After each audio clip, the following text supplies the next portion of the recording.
Yo, it's your boy Hermie the Worm here, back at you with another video. So today we got a good one, so much so that we're going to a different country. Yippee! Pack your bags, boys, we're going to Canada, sadly. So anywho, we got a good one today. We will be talking about the history of Point Roberts, which is a small border town that borders Canada, obviously, and the state of Washington. So this border town, in a history nutshell lesson, it was made in 1846 completely by accident during the Treaty of Oregon. And we will talk more about the treaty, what led to the treaty, and how a farmer killing a pig almost caused a devastating war in North America. Bruh. Not kidding. So if you like learning about random history or goofy, wacky history about border towns or states, provinces, whatever is history related, then I suggest you like and subscribe and give me your credit card information. So let's get to the video. We will also be interviewing President Calder, who is the president of Point Roberts. So I'm really excited about that. But before we go to Canada, we're still in the United States. Before we go to Canada, especially because I'm recording this 2 weeks before I go to Canada, so we got a lot of time. We got to talk about Point Roberts. What is it? How did it even become this border town? And how is it holding up today? All right, we're about to find out in 3, 2, 1. There you go. All right, button wasn't working. Anywho, let's talk about Point Roberts. And yeah, we're going as far back as BCE. In case anyone doesn't know what BCE means, it's known as before Christ, before Common Era. So whatever tickles your pickle there. So let's talk about Point Roberts. Before we get to this, let me kind of show you a little map of how it looks like. I drew this myself. I know, right? I'm an artist. So I want you to get familiar with the seas that border British Columbia, Canada, and Washington State, Point Roberts. So we got the Salish Sea, which is more commonly referred to the sea south of British Columbia. So up here in British Columbia, I didn't draw the whole entire province because that would have taken too long, and I'm not that good at art. And then to the west of British Columbia, Canada, we got the Strait of Georgia. And we also got Vancouver Island and San Juan Islands and all that fancy stuff. But I'll try to put a picture of it later on if we really need to discuss the islands next to it, which we will. But in the meantime, we're only focusing on these two. But yeah, just get familiar with the seas because they're going to be really important. And also, all of my information for this is coming from the book of Point Roberts itself, written by Mark Swenson, who is a native to Point Roberts. His family's been living there for about a century. So, you know, he discussed the entire history of Point Roberts in his book. I highly recommend this book if you find any of what I'm talking about interesting, because he literally talks about the entire history from BCE all the way to right now as I sit here or stand here. So really great book. All of my sources come from this book, so I want to give credit to it. I do not want to get sued by Mr. Swenson. So thank you again, and hopefully when we go to Point Roberts, we catch him, meet him in person, and maybe sign my book because I'm a big fan of his. Anywho, let's talk about the earliest points of recorded Point Roberts history. So in BCE, in 2450, the earliest settlers arrived in Point Roberts. So these people were called the Salish Sea people, which were basically the native of the Point Robert area and Tassawassen. Lord help me with that name. So they were the natives of this area, and they used to come to Point Roberts seasonally to fish. And they also invented later on the strategy of fishing nets here in Point Roberts, at least these native people. So that's really cool that Point Roberts is kind of the home place of the fishing net for the people that used to live in this area. And Point Roberts, back in 2400, Point Roberts made connections to mainland British Columbia, or modern day British Columbia, because back in the day, this wasn't connected. So if you were kind of just to erase that, it was kind of just a little island, and it was part of the San Juan Islands. But over the years, because of climate change, yeah, get mad vegans, the sea levels kind of decreased, and Point Roberts kind of connected to Canada. So lucky for us now, both of them are connected. So that's kind of how Point Roberts became part of mainland rather than the San Juan Islands. So pretty cool. Now things are going to get a lot more complicated than this, because now we're going to discuss Spain politics, English politics, American politics, Canadian politics, and literally how the whole world literally got destroyed because of Point Roberts. Now I'm messing with you. But interesting history that we're about to see with this tiny little square, pretty small square for nearly 600 pages of history. So get ready for that. All right, so this is where things get complicated. So try to keep up. We're gonna start in 1772. So we're skipping already like hundreds of years. But this is just a little side story that's gonna become very important later, but I just wanna mention it right now. But in 1772, George Vancouver, which I wonder what city is named after him, and Henry Roberts, I wonder what border town is named after him, meet in Captain Cook's second voyage. Captain Cook was a infamous captain and explorer. He also mapped out like a huge portion of North, South America, and a little bit of Oceania. But that's not important. What's important that these two people meet and they fall in love and kiss on the boat. No, I'm kidding. They meet in Captain Cook's second voyage. So I just want to mention that. In 1772, keep that in mind. And then in June 1791, Francisco de Ileza is sent out by the Viceroy of New Spain at the time to go to a expedition to go map out more stuff. He went as north as Alaska and as south as Brazil. So I decided to just read off the book because the book words it way better than I ever will in my life. So I just want to read a little bit from this, at least Francisco de Ileza's voyage. I just want to show you a map too of what was mapped out during that time. As you can see, most of America wasn't really mapped out yet. So that's pretty cool to see. You know, like I'm saying, this one type book has a whole history, so I recommend you buy it if you want to know more. Anywho,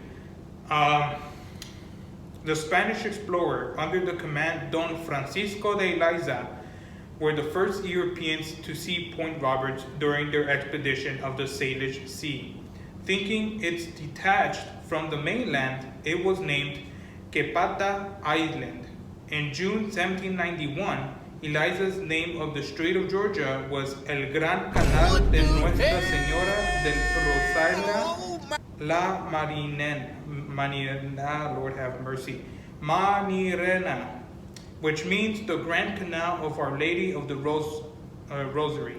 Yeah, there's a reason why we don't use that name anymore, because that is way too long to just name a sea.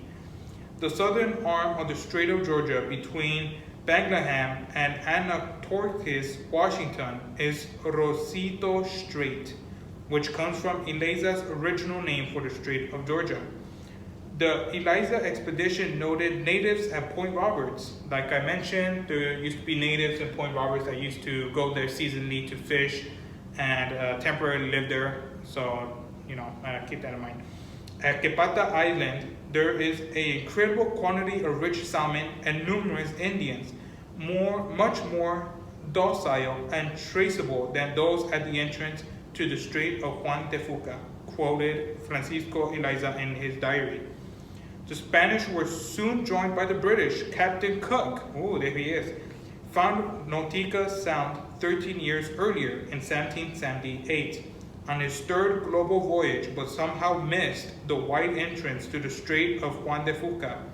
Ironically, the last on the scene, Americans ended up with half of today's Salish Sea, including Point Roberts. What the hell? So, if to summarize what we just read right there, Francisco Eliza is sent out on an expedition to go map out more of the Strait of Georgia and the Salish Sea and the really long name that he gave the Strait of Georgia, but I'm not using that. That's way too long and complicated. He goes there and he sees Point Roberts, the territory Point Roberts, and his goofy looking ass thought it was an island, which is dumb because, Goofy Goober messed up. So it wasn't an island, that's a big no-no. But he did see Native Americans. So, that is important because, as I mentioned, these Native Americans go back hundreds of years in the past. And that's just in recorded history. They probably go thousands. But it's really interesting seeing that hundreds of years later, these Native Americans are still in Point Roberts doing what they do best and fishing. So, so that what happens in 1791. Pretty important. Like I said, Captain Cook is mentioned, and George Vancouver and Henry Roberts are going to play a big role in that, but we'll get to that later.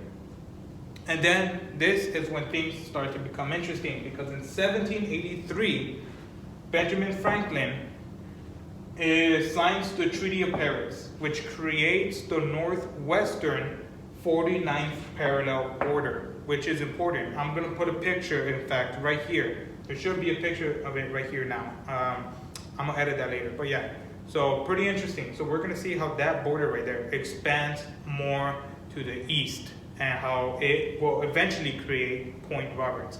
Right now it's not named Point Roberts because this Goofy Goober named it an island. So right now it's Capeta Island. So, we'll see how that changes. Just you wait. All right, so just like we talk about Francisco de Eliza's kind of backstory and how Point Roberts came to be, it's only fair that we also talk about George Vancouver and Henry Roberts' relationship and how they met and all that fancy stuff. So we're going to be talking about the 1772 expedition that Captain Cook led. So I want to read it off the book again because, once again, they play a huge role and it's only fair they also get their lore.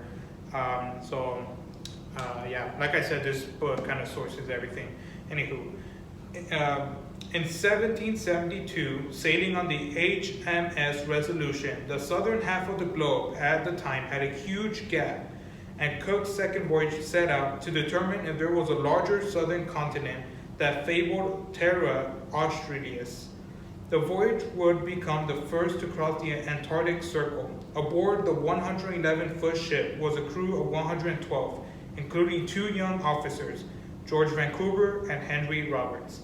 The 2 of them would spend a 3-year round-the-world journey on a ship barely as long as 3 school buses. Vancouver later boosted when the ship reached its furthest south point in Antarctica. Ice floes, and he shivered out on the bowsprit. He had been further south than any person at the time. It was a time of adventure and optimism for the 2. Robert at the age of 16 and Vancouver just 15. As an able seaman, Rank Vancouver was fortunate for a boy his age to be a captain's servant. After 2 years of service, Vancouver will achieve midshipman rank, earning priceless lessons and fatherly mentoring from the great captain, especially one as famous as Cook. So a lot has happened between 1772 and 1790. George Vancouver already becomes a captain, so he is now known as Captain Vancouver. He is no longer a midshipman. So Captain Vancouver is sent by Great Britain to resolve a NUCTA controversy, because during that time there was already huge conflicts between Spain and Britain deciding which territory is theirs. And during this expedition, it was determined that no territory belongs to no one if there's no colonies, forts, or any settlements in that area. So even though technically it should be British territory because Britain claimed it, it was no one's because no one lived there. So George Vancouver was there to settle that controversy. So that's kind of what happened between this year. But in 1792, this is when things get juicy because Point Roberts is finally given its official name.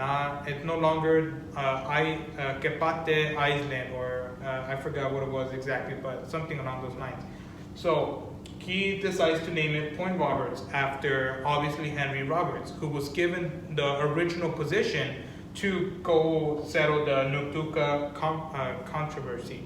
So because he didn't go and George Vancouver went instead, in his honor, he named Point Roberts, Roberts Peninsula, and Roberts Bank, talking about literally being a real homie. So he named 3 places after Point Roberts. But while he was in Point Roberts, he ran into the Spaniards, who also were in the area mapping out because of obviously the controversy. So instead of fighting and throwing fists and shooting each other with whatever weapons they had during that time, they kind of just chilled. They both went up to each other, both captains of the ship, kind of shared notes of the area, what was explored, what they didn't find. So it was kind of, they were kind of chill to each other, and they both ended up sharing notes. So whatever errors the Spaniards made, the British, George Vancouver, will help them correct it. And whatever mistakes George Vancouver made, the Spaniards will help them.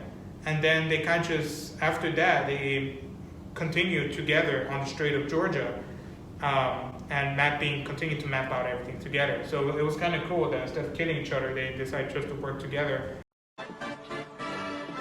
You son of a bitch.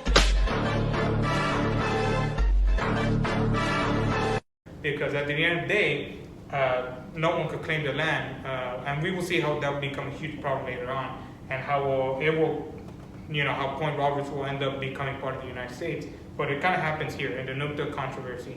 So pretty cool stuff. I am gonna stop recording here because I am tired, and I'm gonna continue tomorrow. So Frank from tomorrow, take it over. What the hell? Thank you, Frank, from 3 days ago, because I got busy and couldn't record. Bruh. Anywho, let's continue then. So the year is still 1792, and George Vancouver stayed in Point Roberts. So he slept there for 2 to 3 days, and then his crew, along with Spaniards, made their way up the Strait of Georgia. And George Vancouver, after reaching the top of Vancouver Island, encountered the Coast Salish Sea People. So as I discussed, natives of this area are referred to as that name, Salish Sea People, Coast Salish Sea People. But anywho, he encounters Indians and in trades with them. And he trades some valuable stuff like silverware, plates, anything he kind of had on the boat. George Vancouver wasn't really the richest guy out there, so whatever he could trade for money or resources, he definitely would do. So it kind of wraps up what happens in 1792. And then right after this will be the end of the chapter for George Vancouver and Henry Roberts. Right now we're going to talk about what ended up happening to them and how they ended up dying and whatnot, because sadly no one lives forever. So this wraps up the chapter of the 1700s. Now we're going to go on to the 1800s. Yippee! 2 more centuries to go before we finally go to Canada. The next part, I kind of want to read off the book just because it kind of explains kind of what happened after George Vancouver left. Also, I do want to mention, I know they're not important, but I kind of find it cool. George Vancouver was the first person in history to determine that Vancouver Island was actually an island. So I guess you know why they named it after him. So anywho, let's read what happened to George Vancouver after coming back home to England. Arriving home, there was no welcome for one of the longest world expeditions ever conducted. The timing of the Vancouver expedition, conceded with Britons back home, focused on the threat from the revolutionary France and Napoleon Bonaparte. Tensions with France had started boiling over in 1792, the year after Vancouver started his expedition, and escalated while Vancouver was at Point Roberts. The otter pelts didn't add much to his pension. Within a year of returning, he was in heavy debt. The Vancouver expedition named thousands of places and plans and impacted history in the Hawaiian Islands and solidified British control over Australia, navigation in the Salish Sea, and determined all paths through the Juan de Fuca and the Georgia Strait. Visiting 5 continents in 4.5 years, having lost only 6 men, an unheard of feat, Vancouver had accomplished the impossible. In doing so, he changed the history of the colonial era in the last explored part of the world. The Nukta controversy established the paradigm that sovereignty was not claimable merely by spawning the island first, but must be backed up with actual occupation. Nukta did not establish a northern boundary for the Spanish America, but it did tilt the balance of power in the region towards the British. Spanish lands were passed to the United States by the treaty in 1819. The Americans would claim the territory, with Spain granting exclusive sovereignty of the Oregon Territory, settling the stage for America. All right, now this is what happened to Vancouver. So this is what he dedicated the last of his life. Neither Vancouver nor Henry Roberts, enjoyed a long life. 4 months after capturing British Guiana for the British, Roberts was in the Caribbean when he contracted yellow fever. He died August 25, 1796, at the age of 40. 2 days later, in the HMS Undaunted, was shipwrecked at the east point of Jamaica. His son Henry was also on board as midshipman and also died of yellow fever on the same voyage. Henry Roberts gave his life for demurrer to the British. As for Vancouver, enduring a chronic illness, he died on May 12, 1798 at Petersham, England, also at the age of 40, probably of Graves' disease or myxodomia. He spent his last 2 years of his life writing his autobiography of his expeditions, clocking in 500,000 words. Vancouver has spent virtually his entire adult life at sea and never married, but his legacy is secured. He filled in the last big gap of the globe and gave Point Roberts its name. So there it is. So that concludes the 1700s. We are about to jump into the 1800s. This one should be a little more shorter because I know the video is starting to get long now. But it's really interesting. I kind of find it really inspiring how George Vancouver, although contributed a lot to the United States, Spain, Canada, and England, and kind of the whole entire world, because his maps were used for a very long time because they were so accurate. So we kind of owe it to George Vancouver on how we kind of got around, or our ancestors got around back in the day. But anywho, let's go to the 1800s in 3, 2, 1. This is where things get interesting. We're going to jump right into the 1800s, and we got the War of 1812. So the War of 1812 kind of had a lot of reasons why it started. So let's kind of just do the top 3 reasons why I think the War of 1812 started. So personally, the biggest problem during that time was that in the Great Lakes, when United States seamen tried to militarize the Great Lakes or patrol the Great Lakes, the British will wrongly imprison them and will only be released through bonds or paying taxes. Yeah, the British just love taxes for some reason. And obviously, that led to a lot of seamen being imprisoned for a long time, unjustifiably. As for the second reason why I believe the War of 1812 started, was because of the philosophy at the time, manifest destiny. Now, you might be thinking, Frank, the manifest destiny wasn't a thing until 1845. And technically, you're right. John O'Sullivan published the idea of manifest destiny in 1845. But before that, it was an idea for a very long time. So much so that in 1818, Andrew Jackson, while taking a broad interpretation of vague instructions from President Monroe at the time, led military forces in the Floridans, or modern-day Florida, during the Florida crisis, and taking, obviously, Florida. He didn't have to do it, but he did it. So it was kind of just a concept during that time that it was our divine God's will power to just keep going west and taking as much possible, coast to coast, as they said. And in order for the Americans to do that, they had to push back British aggression and Spaniard aggression. And then the third reason why I believe it started was because the United States was struggling a lot getting imports and exports out of the country due to the British militarizing the Great Lakes and sea of west of the United States, meaning that they kind of had a lot of trouble running their business with the British being all over them. Talk about throwing tea in the ocean. All right, so War of 1812 happens, war ends, yippee! And then the 1817 Rush-Bagot Pact is signed, meaning that the British and the United States have a complete, they back out from the Great Lakes, meaning that no one could have militarized boats in the Great Lakes, meaning that people could finally enjoy it for what it is, a nice, beautiful lake. And then 1818, the convention of, you guessed it, 1818 happens between the British and the United States. And James Monroe, the president, he attends it, and this finally established, although not completes, the 49th parallel border. So it expands. So we saw last time in the 1700s when Benjamin Franklin attended the last one, we saw that the northern western border was established on the 49th parallel. So in 1818, they kind of agreed to continue on the 49th parallel. So although it expands, Point Roberts isn't made just yet.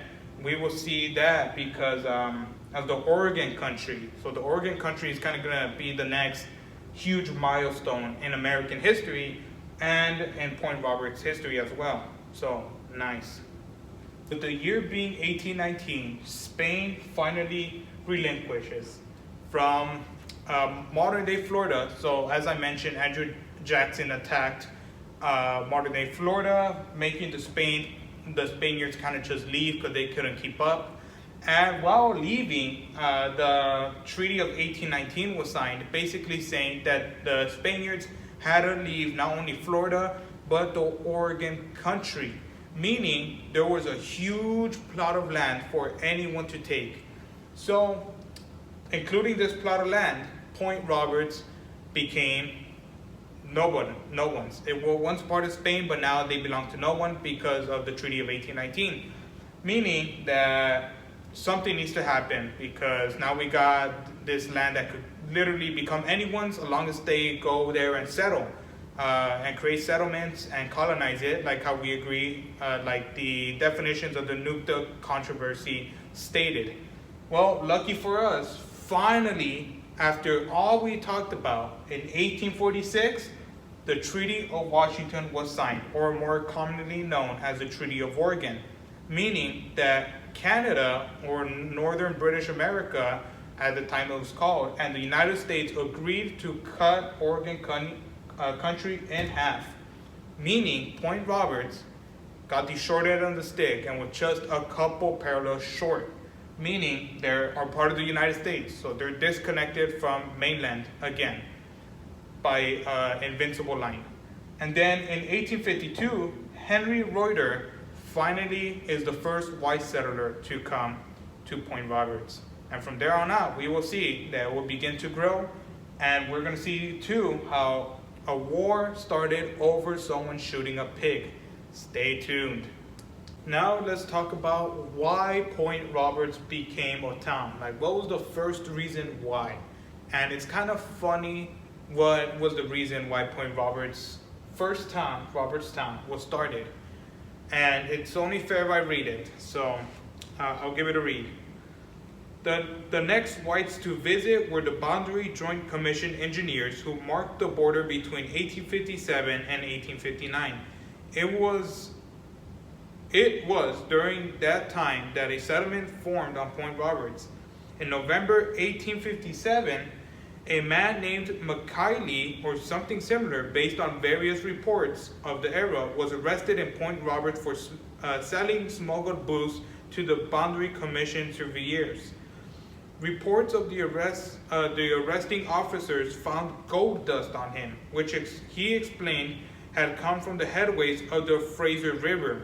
He was conveyed to the Victoria, and eventually news spread down to San Francisco. And thus, the Fraser Gold Rush was the result born here in Robertstown in spring 1858. So the reason why Point Roberts' first settlement, Robertstown, became populated was because they arrested some guy who was selling booze, and they found gold sprinkled all over him. So like always, like the Californians always being the little pests and bothering other states, the Californians win. So as we could see, even as early as 1858, the Californians were out there spreading their virus. That's a joke. And also the other reason why I found it funny, so we know that 9 cabins in Robertstown were built too, because 9 Canadians fled the country to avoid paying taxes. Bruh. So that's tax evasion at its finest. For the moment y'all been waiting for, the 1859 Pig War, and how all of history could have changed if the British just kept fighting during this war. So it's only fair if I read it, just because, the book explains it so well. Let's see. So, let's start I just got to say how it started. In the same summer as Robertstown was booming, and the engineers were busy marking the border at Point Roberts, on June 15, 1859, an American shot a British pig found in his garden on San Juan Island, just 15 miles south of Point Roberts. The dead pig sparked the Pig War, a 15-year conflict between the United States and Great Britain. The 1846 treaty stated the border between the United States and Britain was along the 49th parallel of the north latitude to the middle of the channel, which separates the continent from Vancouver Island, and thence southerly through the middle of the said channel and the Strait of Juan de Fuca to the Pacific Ocean, quotes the treaty.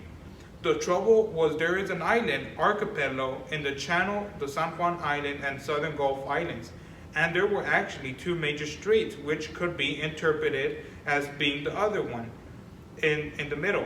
The Haro Strait between Vancouver Island, the San Juan Islands, and the Rosito Strait on the east side of San Juan Island, separating them from Washington mainland. The intended route was not clear. So, what was the best way to settle it? Well, we gotta look at this. Less than 3 months after the pig was shot on September 13, 1859, Point Roberts became a military reservation as a potential resource for the looming war in the San Juan Islands. Tensions were high as Prevost called for British to forcefully invade and take back all of the Salish Sea, essentially the state of Washington, while the Americans were distracted by the Civil War in the U.S. South. The Point Roberts military reservation would have been a major staging ground for the defense of the San Juan Islands and the American territories in the Salish Sea. If the British did escalate the war, but no military personnel or equipment was ever stationed at Point Roberts Military Reserve. Kaiser William I of Germany was chosen to serve as an arbitrator to resolve the Pig War. His arbitration commission met in Geneva for nearly a year. On October 21st, 1872, the commission decided in favor of the United States, selecting the American preferred boundary of the Haro Strait. The British withdrew from San Juan Islands in November 1876. American troops left San Juan Island in July 1874, 15 years after the pig was shot. One of the largest wars in U.S. history in the backyard of Point Roberts. Now, that's just sad. Now, I'll be honest with you. Imagine you're a farmer shooting a pig and then almost started a war which could have changed all of American history. That would have been crazy. Imagine if the British actually did invade Washington State, the Americans wouldn't now have been able to support the current Civil War, which means that the Confederates likely would have won the Civil War. because the British were on the east and the Confederates were fighting on the south. There's no way the United States could have kept up. So all of history was decided on a pig. Oh my God, bro. That's crazy and no, funny at the man. same What the time. fuck? I love history so much sometimes. It just really makes you think. All right, you made it. Give yourself a pat on the back, because now from here it's kind of going to be smooth sailing. So we already discussed all the important parts. So now we're just going to talk about just what's been going on throughout the years. So we're going to start with John Harris in 1873, who becomes the first American settler to go to Point Roberts.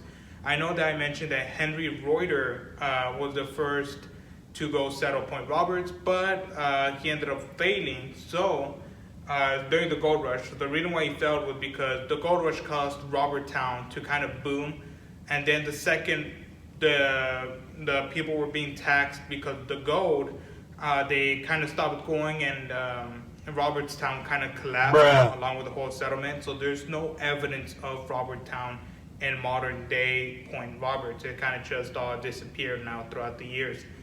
But in 1873, John Harris once again tries to settle there and successfully does it. So much so that a couple of years later, the first school in Point Roberts is finally opened. Then in 1893, the first Icelander, so immigrants of Iceland, arrive at Point Roberts. The reason why this is so important is because we're going to see a big boom in Iceland immigrants going to Point Roberts in the next couple of decades. So just keep that in mind. But yeah, there goes everything from the 1800s. It's a lot less than the 1700s. But now we're going to enter the 1900s and then the 2000s, and we're all set. Yippee! Yay! You finally made it to the 1900s. Let's try to get this done because the video's already getting long. So, as we could see, in 1904, Point Roberts finally reaches 100 people in total. Most of them being from Iceland. There were Iceland immigrants because during this time, the Canadian Great Depression was going on, and a lot of Icelandic immigrants started moving to Point Roberts to get a job as a fisherman or working the coast, because as I mentioned, Point Roberts is known for its fishing area with the Salish Sea and the Strait of Georgia. So 4 years later, President Roosevelt finds out that all these immigrants are homesteading and kind of in Point Roberts. So instead of kicking them out or deporting them or shooting them, he decides to just grant them citizenship. So he has all of the Icelandic immigrants fill out forms, and they officially become United States citizens. And now they could peacefully work in Point Roberts and get paid just as much as everyone else. In 1914, the first roads of Point Roberts are built. So we're now starting to see that Point Roberts kind of starting to industrialize as well, because they did not have roads before this. Most people just did walking around or hiking or using their wagons still. So we could finally see that Point Roberts is starting to construct roads. So that's all for this part. Now we're going to continue the next part, and I'm going to be right there. Watch. In 3, 2, 1. And you thought I couldn't do it. Anywho, in 1915, cemeteries in Point Roberts finally opened to the public, meaning people could finally die in peace. Yes, I'm not joking, I just said that. Anywho, in 1919, the roads to Point Roberts are built from Canada. So I know I mentioned that roads in Point Roberts were being built, but roads to Point Roberts were built in 1919. Meaning that there was finally a clear connection from Point Roberts, Washington to Canada. So in that same year, a small border station / hut was built by the Canadians. So it kind of just made it clear on who was crossing, why they were crossing and all that. So there was an established border in the year 1919. In 1932, a storm hits West Point of Point Roberts and as well as Canada. But we're only going to focus on Point Roberts because Canada is not important in this scenario. Half of Point Roberts, or a huge chunk of the corner of Point Roberts, was kind of flooded. So a lot of damage was made during the storm of 1932. But you know, they seem to be doing it right now. Point Roberts has a huge issue too with tsunamis and flooding. I thought I mentioned that. In the book, it says that every 10 years or so, they do experience a flooding or a tsunami or something similar to that. So looks like Point Roberts been cursed from the start. In 1934, the first official cabin border was finally established. So what this building will kind of do is that sometimes there'll be a Canadian Border Patrol or a American local Point Roberts Border Patrol who will stay in this cabin and let the Canadians and the Americans pass. So the Canadians to Point Roberts, the Americans from Point Roberts to Tassawan, I don't know how to say the name, but the town next to Point Roberts that is the Canadian side. In 1939, I do want to mention that World War II does start, meaning that 18 local Point Roberts men enlist in the army and go to fight off when the Americans get involved in World War II. So I just thought it was pretty cool, and I want to mention it. In 1942, Point Roberts border protest begins. So the problem with the border, as I mentioned, is that the border will close at 8 p.m. at night, meaning that if you wanted to get a midnight snack, well, you couldn't because you were locked out from the whole entire country of Canada. So they started protesting it, and thank goodness that same year, the border became 24/7 open.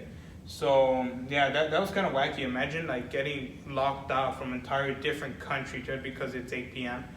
Pretty wacky stuff. So the border becomes 24/7. So meaning people can now cross whenever they want and for whatever reason they wanted. So in 1945 and 1944, we kind of saw a lot of tragic events take place in Point Roberts. What is a small town without a tragic event? So I will be reading off the book again just because they're the only official reports I could find on it. It's kind of hard to find it online. So I decided to just read off the book. On December 15, 1944, 3 Air Force servicemen were killed during a bombing exercise in the waters just off Point Roberts, including the base's most experienced pilot. 3 more crewmates were able to bail out and were rescued. After a normal takeoff, suddenly all 4 engines stopped at once, forcing the plane into a shallow dive from which it was never recovered. A problem in the electrical system was likely, but the survivors weren't sure, and the cause was never revealed. The men stationed at the Air Force Base were in shock for days. Boundary Base Air Force lost 2 liberators in 2 days on January 9th and 10th in 1945. 3 of the 7 passengers were killed in one of the crashes which happened in Point Roberts during a bombing practice run. 4 crew members parachuted to safety, and the crash was caused by an explosion in the bomb's bay. A leak in the heater was blamed, and following this, Point Roberts crash heaters were blamed in all 5 liberators, which wasn't popular that winter. The waters just off Point Roberts were referred to as the Point Roberts bombing range. On June 26, 1945, the crew of Liberator plane ran into difficulties at 1:45 a.m. The B-24 was on its second run on the bombing range. The first bomb had dropped all right, and on the second bomb, a control panel light indicated the bomb had gone and the bomb doors were closed. The plane crashed shortly thereafter. So basically, on the last report of January 9th and 10th, there was a leak and the men parachuted, but 3 of them couldn't get out in time. And then on the June 26th accident of 1945, they were doing bombing run crashes, but when they released the bombs, the panel didn't open, so the bombs went off inside of the plane. So a lot of tragic events happened here in Point Roberts, and we will see that these 2 aren't the only plane crashes that ended up taking the lives of people. And I also do want to read this part just because I found it was interesting. The 1945 Japanese surprise attack of Point Roberts. Kept secret for years, the Japanese launched 10,000 fire balloons to North America during World War II. These balloons carried 300 pounds of explosives each and were carried by air currents to North America, where they were intended to crash into the sparkling forest fires, which would drain resources from the Allied war effort. One landed on a beach at Point Roberts and failed to explode. So I kind of just want to show you how the bomb looked like. So there it is. So that's what they found right there. So this was supposed to go off in Point Roberts, and who knows how big these explosions would have been, because we're looking at 300 pounds of explosions. That's enough to do a lot of damage, but lucky for them it didn't go off. So I just wanted to mention that because I also thought that was pretty cool. So as I mentioned, the 1944-1945 accidents of Point Roberts involving planes weren't the last ones. In 1950, a businessman from British Columbia was making his way back to British Columbia when the plane suddenly stopped and crashed in Point Roberts, killing him. So he is the last recent reported accident that involved planes crashing in Point Roberts. There have been other cases where Canadian private jet owners or private plane owners will accidentally land in the air park of Point Roberts, but then they'll realize their mistake and kind of just take off and go to Canada. So, I prefer those accidents than whole planes crashing in Point Roberts. Anywho, in 1951, the Chamber of Commerce in Point Roberts is formed. So this one will be important because we are interviewing the president of the Chamber of Commerce of Point Roberts. So it kind of gives you the idea that in 1951, that chamber was formed. And also this year, I want to mention that the Whatcom County, the county that belongs to Point Roberts, called Point Roberts in a report the problem orphan child. That's kind of how they refer to Point Roberts, which is kind of sad, seeing how even their own county doesn't even like him.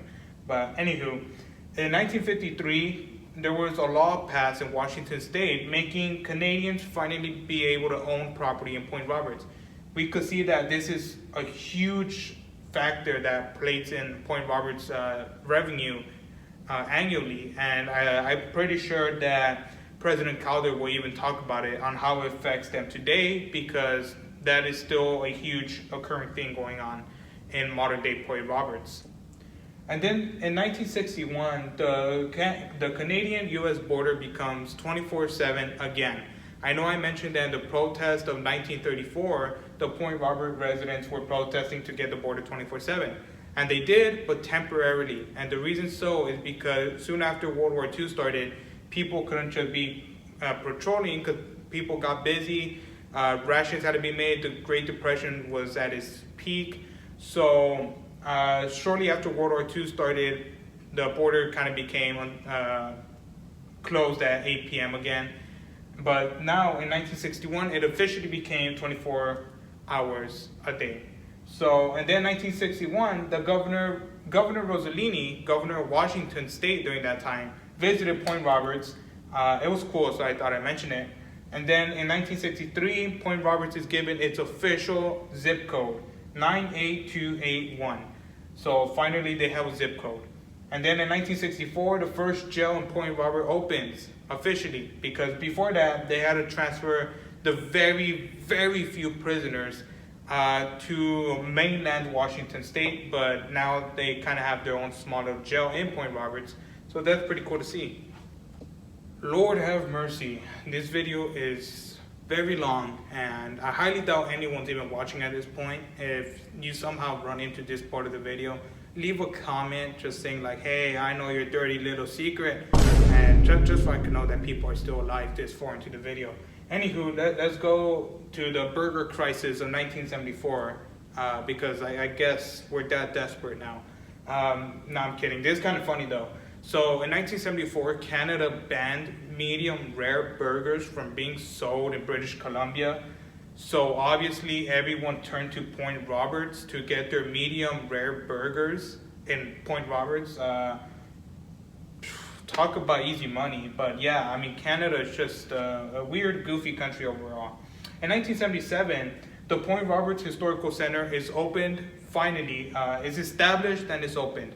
And fun fact, the current president of the Historical Center is none other than Mark Swenson. Yeah, that guy right there.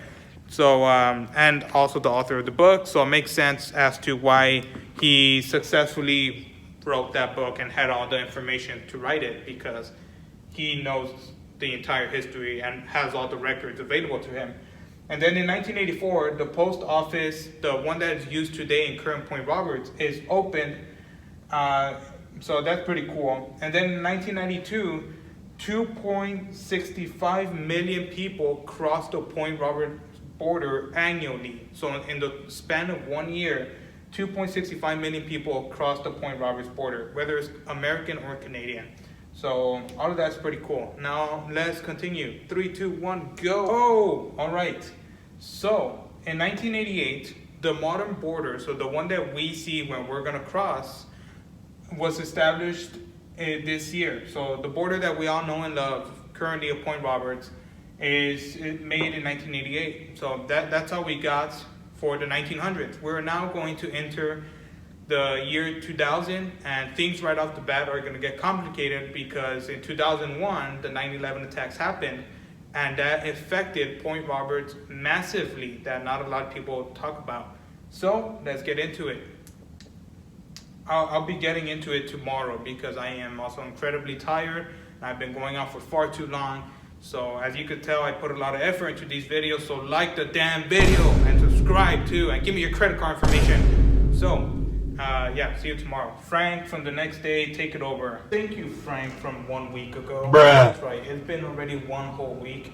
And I so happen to be wearing the same clothes as my last recording. So it kind of looks like they came from the same day, but I kid you not, it's been a week.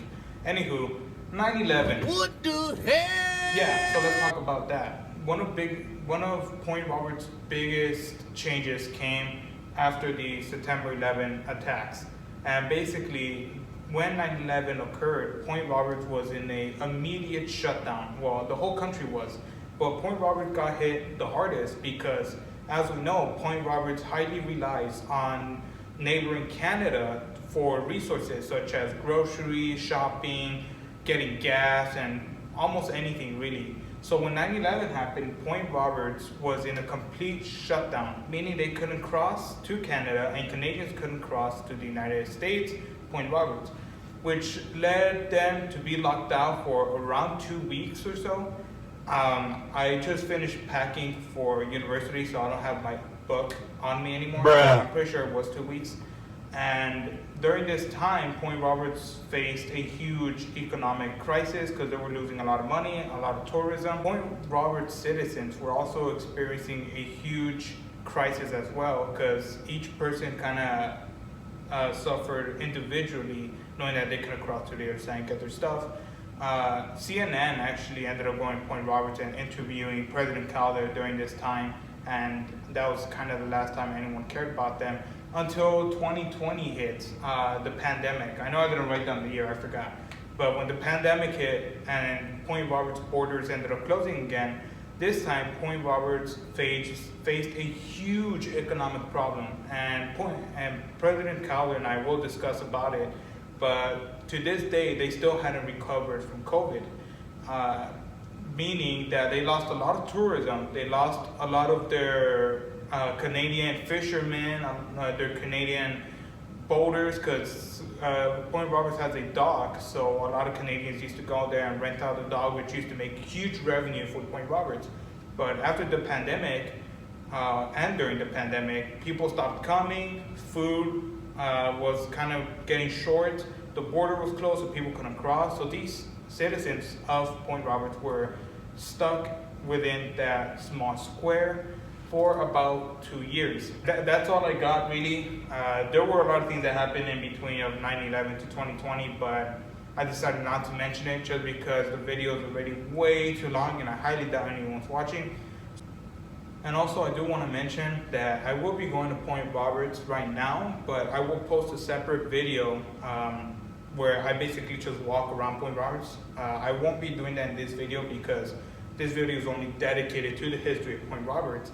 So I do want to make sure that I do a different one where I kind of just walk around the area, kind of record everything I see and whatnot. Think of it like a little personal travel vlog. And I will also be posting one about Vancouver and Victoria, maybe, because I will be in those areas, so might as well. And lastly, that's about it, really. Well, let's go to Point Roberts, boys.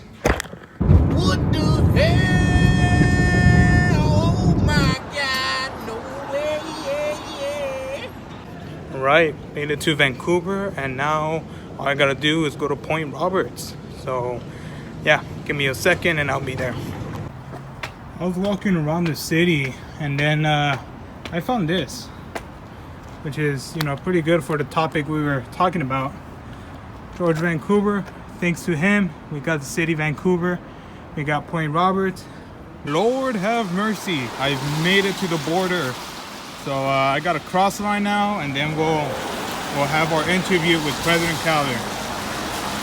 Just crossed the border to Point Roberts, the most secluded American town in the United States.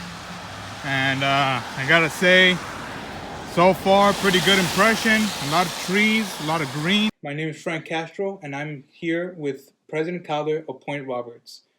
Today, we're going to discuss some information regarding Point Roberts, as well as some problems Point Roberts faces.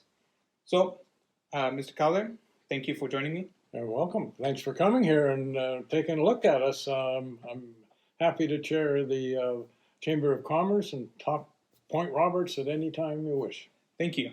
I appreciate that. It was a hassle getting here, but it was worth it. So I just got a few questions to ask you regarding Point Roberts. And first things first, I feel like what's on everyone's mind, what is Point Roberts to begin with? Well, it's a natural jewel. It's lovely, as you've seen driving around. And so Mother Nature has done right by us, huge. We, on the other hand, haven't done so well by Mother Nature in handling Point Roberts. And unfortunately, because of the government, our uniqueness, number one, as a penny exclave, meaning we're detached from mainland USA by 25 miles through a foreign country, Canada, British Columbia, Canada. So that's a hassle. Then they apply border restrictions to us in our little 5 square mile exclave, Penny exclave is what we're called geographically. And they apply the same standards to Point Roberts as all the rest of the borders on the north and south perimeter borderlines, 49th parallel in our case here. Well, we're no threat to anybody. Banning citrus fruits from coming in here they've never caught a contaminated citrus fruit here. I get it for Florida. Yes, I can see banning citrus fruits that may contaminate their orchards. Be devastating. Here, we don't have a citrus orchard. We get our citrus from Florida and bring it in through Canada to Point Roberts, and they want it tested again. They've never caught one contaminated. Same with mad cow disease. We don't have a cow. I can see it on the Texas-Laredo border or whatever, where there's big, huge herds of cattle and so forth. Yeah, huge threat. And I can see them governing that. But here, I could ride a mad cow through the border and not contaminate anybody. There's no cows left to contaminate. Nothing here. No cows at all. So why do it? Just to harass our visitors? We go from our population of 1,000 people in a good summer to 5,000 people, all Canadians. Mm-hmm. Why are you hassling them? They are our economy.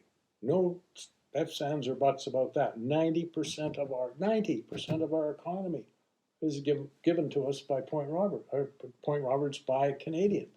So why hassle them further at the border? They're coming here for a vacation and enjoyment of the natural assets. They're not coming here wanting hassle. They want it to be nice. That's what you want on your holiday. You want it to be comfortable and so forth.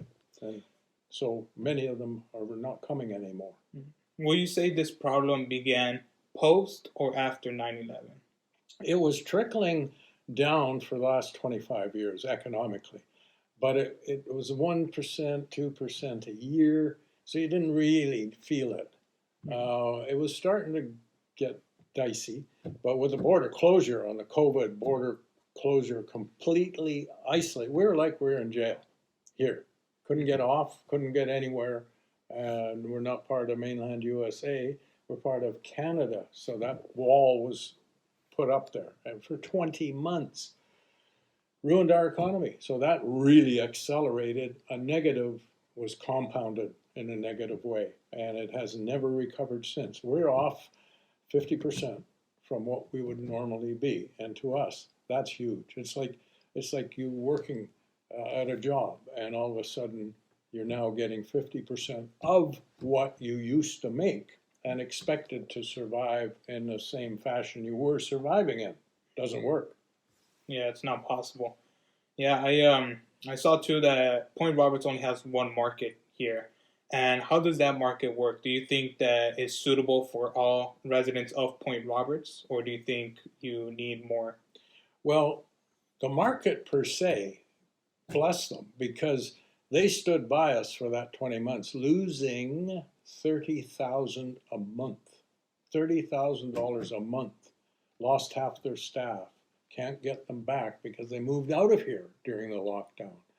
So, but we're thankful to have that. But we don't have, I mean, the list of what we don't have is a lot larger than the list of what we do have. No veterinarians, no drugstore, no motor vehicle. We have to go all through Canada, 25 miles, another 25 miles to get to Bellingham to do a car transfer or an insurance policy.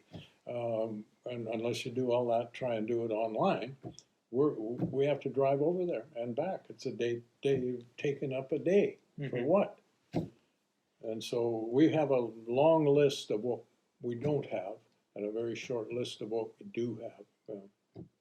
Yeah, so you will consider the market to be a blessing to Point Roberts. Absolutely. Yeah. Absolutely. Yeah, I noticed too that as you mentioned, the border here is very strict compared to the, for example, U.S.-Mexican border. Do you think there should be a more uniqueness? If you could discuss to politicians of what you would change on the border, what would it be? Well, that's my argument that we are unique. And every politician that's come here, both Canadian and U.S., and the governor and so forth, have all said, yes, we agree, you are unique. So it begs the question, where's our unique solution? I mean, you can't, this is not logical at all to say, you're unique, but we're not making any exceptions for anybody. Then I guess you're just not agreeing to solve the problem. I mean, banning citrus fruits. We don't have any orchards, so what's the threat? Banning mad cow disease. Well, what's the threat? No cows here. Even if we had a mad cow here, what's he going to swim 18 miles across to Bellingham or Seattle? I mean, it's just not going to happen. It's just stupid. And we had a program where we could employ part-timers in the up season where we had no employees here for 25 years. It worked without incident. We could hire Lower Mainland Canadians to come in for a few days each week in the summer to help out. That was banned by 9/11 and has never been reinstated. And it was similar to the H-2A program, which is foreign workers coming in to help process the orchards in the United States mainland. And that works. So why'd they take it away and never replace it and cripple our economy even further? So those kinds of changes must be made or we're not going to survive. We're barely surviving now. I mean, the place here, restaurants open, one's open 3 days a week, one's open 2 days a week, and there's only 2 of them in the whole area. I mean, it's just not working, and no one's going to invest. No one's going to go and build another restaurant. The 2 that are hanging on by their fingernails now aren't making it. So why would someone put more money into this situation? They wouldn't, and they're not. Yeah. You brought up a interesting point that no businesses could really strive here because there's just not a market for it. Do you think that Point Roberts is on the verge to becoming a ghost town? Because according to some articles that I've read, they call Point Roberts the next ghost town of America. Do you agree with that? I do. And that's why I'm speaking up so much about trying to, I mean, we can foresee it. If you can foresee it, you can forestall it. And we're foreseeing it, and everyone's sort of going, yeah, I can see that. But they're not doing anything about it, period. Nothing. No level of government, federal, state, or county, is doing anything for Point Roberts. Except takes our taxes. They take the taxes. They take about $10 million a year out of here. 10 million. I mean, that should motivate them alone, because that's going to dry up. Yeah. And especially if Whatcom County or the state invests in Point Roberts, do you think it'll bring a higher revenue? Absolutely, absolutely. I mean, the taxation, you get the sales volume, there's a sales tax. It's 8.8%. Good, good, good, the county says. Property tax. If your property taxes are sustained instead of eroding, then you're going to get more revenue coming from it. So it's self-fulfilling. You invest, it's like putting money in a term deposit at 5%. Oh, okay, that money was just sitting before. Now it's growing. And they can use the same philosophy. And if they can spend $6 billion on foreign aid, surely they could spare 1 day's interest and throw it Point Roberts' way. Out of all the presidential terms and different presidential administrations, which administration did you see the most aid, most income, most support from? None. None. None. I mean, they ignore us equally. I mean, if you look globally, absolutely hands down, Biden's got it. I mean, there's an economic revival since he took over in the United States. Generally, we've been left out again. We're probably one of the few that's been left off the economic revival program. And I applaud him for what he's done, but not for us. We've been left out. Our own governor wrote him, Inslee, and he's in the same party. They're all Democrats. And he ignored twice he's written him.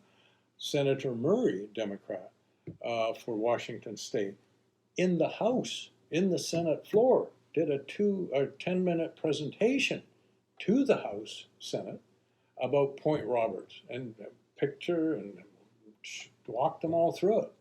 Nothing. So you just They tried, but nothing, no fallout landed here. So at the end of the day, will you blame the local politicians for what's happening to Point Roberts, or up in the federal, up in the Capitol? I blame them all, but the primary function and responsibility lies with Whatcom County. I call them Won't Come County. Won't come. Because they don't do a thing for us. The majority of the 7 members of the council over there, 50 miles away and 2 international borders away, never been here, ever been here. We have one that's been here twice, and the chief executive has been here 4 times in 4 years. So you can imagine how much result we're getting from that. And they never did a protest to the Canadians about the border lockdown to make an exception for Point Roberts. Silent, absolute silent. So they've done nothing for us, and we've been abandoned for 20 months, locked in here, like being in a penitentiary, and our governance, Doesn't want to do anything 3 about it. monkeys. Yeah. And I'm glad you mentioned Won't Come County because I know you sent me a file a while back of the lawsuit you put against the county. Can you kind of just explain what the lawsuit is and what's all about? Well, it occurred to me following all the other national news and state news that I sometimes watch all the time, actually.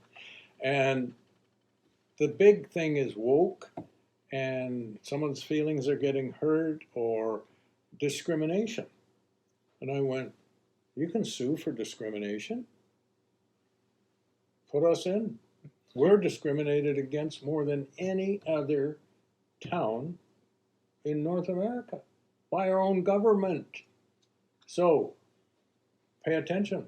Give us what I also asked for was, where's the data that shows how much Point Roberts sends to the county and the state in sales tax, property tax, parcel post tax, gasoline tax? How much do we spend? I expect it's about 10 million a year. 80% of it coming from Canadians. And maybe that's the problem. They don't feel accountable to foreign money coming in. I don't know what their excuse might be, because they haven't talked about it. and they won't release the numbers. Now, when they're running for public office, full transparency, we'll show you everything coming in and going out. As soon as they get in, they're standing on their record, all right. It's under their feet, and they won't step off it because they don't want you to see it. So all I want to see is the numbers the public have put forward and given to you to manage us, and then let's compare it to how much is spent back here. And I'd be surprised if that's $500,000. So 10 million out, $500,000 in, that's my best guess. Prove me wrong. Show us the numbers. Simple. Prove me wrong. And I'll apologize when you prove me wrong, but you're gonna have to prove me wrong. Yeah, it seems that. So that's the thrust of what I'm at. I'm not trying to sue them for something for me. I'm suing them for something to do their job that they swore that they would do. Full and complete transparency to the public. And I'm a member of the public.